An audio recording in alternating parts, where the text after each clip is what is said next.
A group of armed men walks through the field carrying weapons. They head towards the only house around the area. A van is parked on the road nearby with a sniper aiming inside the house. The mission is called Rabbit Hunt. The bullet passed by a girl in hiding. Chung Jin-man's family portrait was shot. The girl needs the pistol under the sofa. A flashback of her uncle's words to utilize the blind spot. Pay attention to her surroundings. She can also get away like the man on Netflix. She taped the shattered mirror to the broom and used it to locate the sniper. He laughs at her childish trick and shot the mirror. Lee Seon-ju missed on the third shot, and that's the blind spot above the fridge. An injured woman and a boy watches her. She makes the jump, successfully dodging his shot. Unable to reach the handgun underneath, she flips over the sofa as a shield and discovers a way better trade-off. A girl becomes the target after inheriting her uncle's secret business. Spoiler alert for those who haven't seen A Shop for Killers. Meet Cho Ji-an, the girl who fought off the pervert in the washroom. She beats him up pretty badly. He wants to sue her for assault instead. Police review the actual footage at the station. Ji-an gets a call from another police officer about her uncle passing. In her memory, her uncle did not have taste. When she moved out, he got her an iron closet that's bulletproof and installed prison bars on the window. He demonstrates his expensive taste and safeness of this closet space.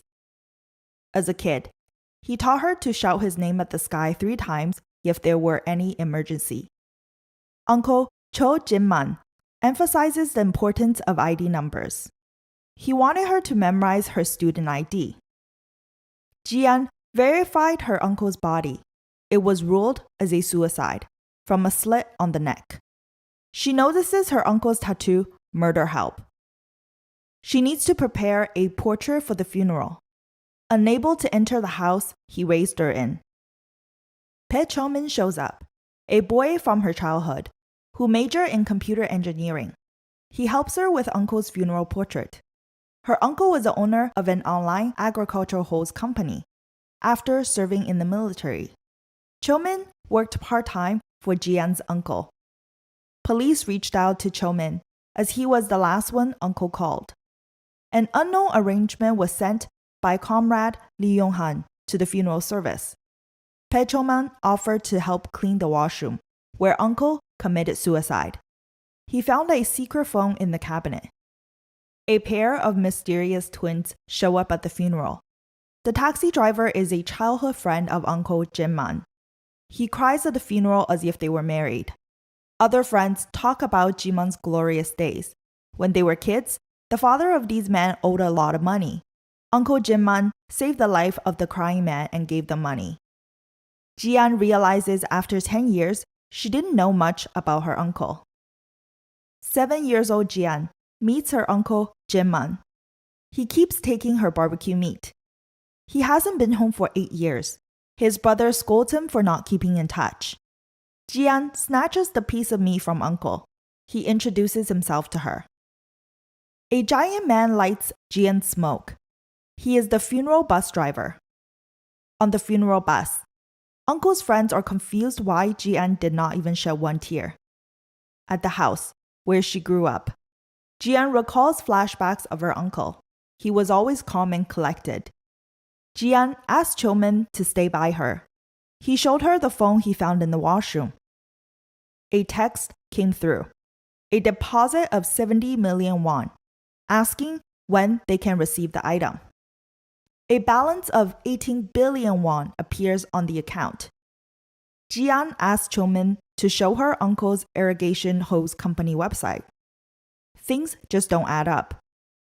Cho-man cracked the website code shortly, discovering an illegal website called Murder Help, a website that sells weapons.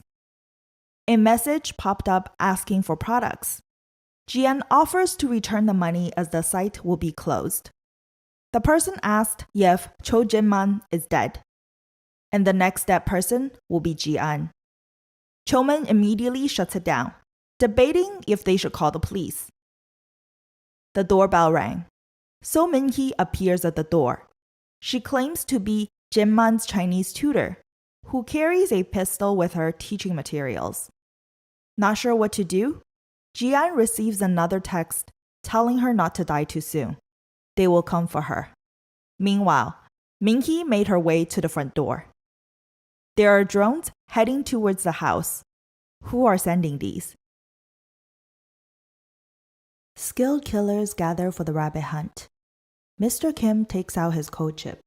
He will lead this group. This group of veteran killers hired by Lee Sung-ju show off their babies. Their weapons are mostly purchased from Jin-man. For whomever captures or kills Chung Jin-man's niece, Ji-an, will get a bonus. Welcome back to the channel. Spoiler alert for those who haven't seen A Shop for Killers. Years back, Mama John passed away suddenly. Jin-man finds it suspicious and requests for an autopsy. Mama John was diagnosed with cancer years ago. If Jin-man didn't disappear for 8 years, maybe he would have known. Ji-an's mom asked uncle to take the child home for now. While Jin-man is with Ji-an, Sung-ju shows up at Chung's family funeral as Jin-man's old friend. Back at home, Jin-man and Ji-an are watching Lion vs. Hyenas. Uncle Jin-man teaches niece that the lion is strong and stays quiet before death. Only the weak barks. As Jin-man received an unexpected call, he hurried back to the funeral hall. Ji-an is asked to wait for uncle's friend and to only open the door if the visitor can answer the riddle correctly. Ji-an stayed alone at home. The silence broke only by the unsettling sound of the doorknob rattling. The figure on the other side remained silent, refusing to respond to Ji-an's inquiries. The door unlocks. Someone swiftly removes him. Outside, a commotion ensues. Uncle's friend, Handa, reveals the correct answer to the riddle on his phone. As another visitor approaches, Ji-an is instructed to wait in the room. Suddenly, the silence is shattered by the deafening sound of gunshots echoing outside. With a mixture of fear and curiosity, Ji-an cautiously peeks out, only to witness the gruesome sight of Handa's arm being severed. Despite the chaos, 2 men persist in their relentless search for the little girl. Lee Sung-ju checks the window and is stunned to see Ji-an hanging outside. In that moment, he realizes without a doubt that is Jin-man's niece. Ji-an bravely lets go and lands safely, earning Sung-ju's admiration. Her moment of relief is short-lived when she is struck by a car moments later.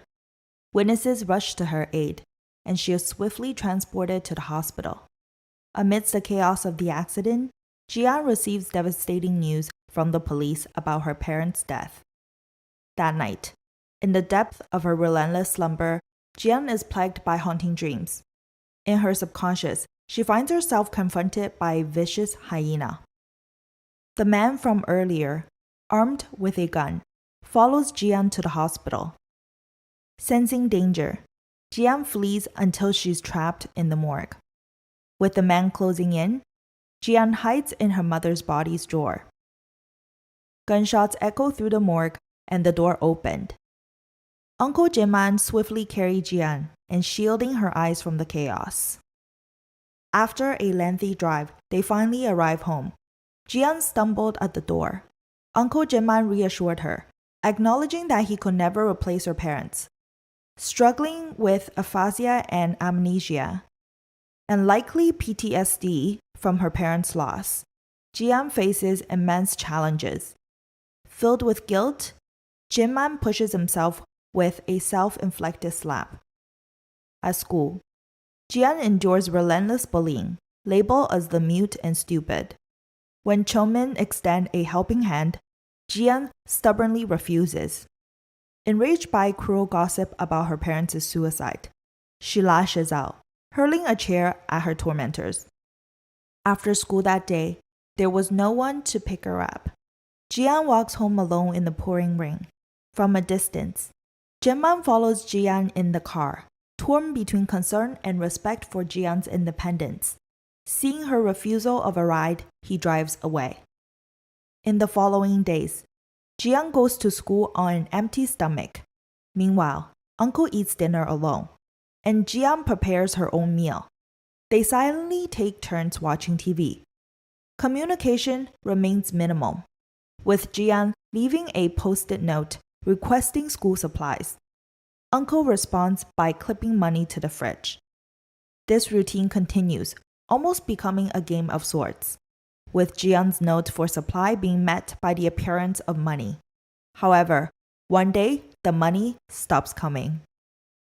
In elementary school, 3 boys cruelly locked Jian in a storage room. As night fell, Jian found herself face to face with the hyena from her dreams.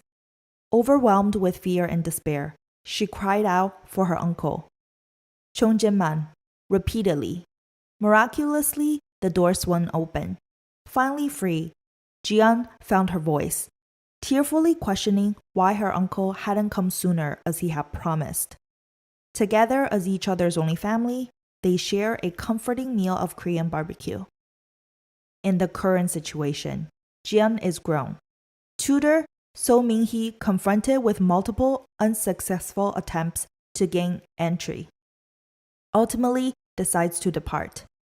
Meanwhile, Pedroman reveals to Jian the intricacies of her uncle's weapon shopping website. The site operates on a coded system.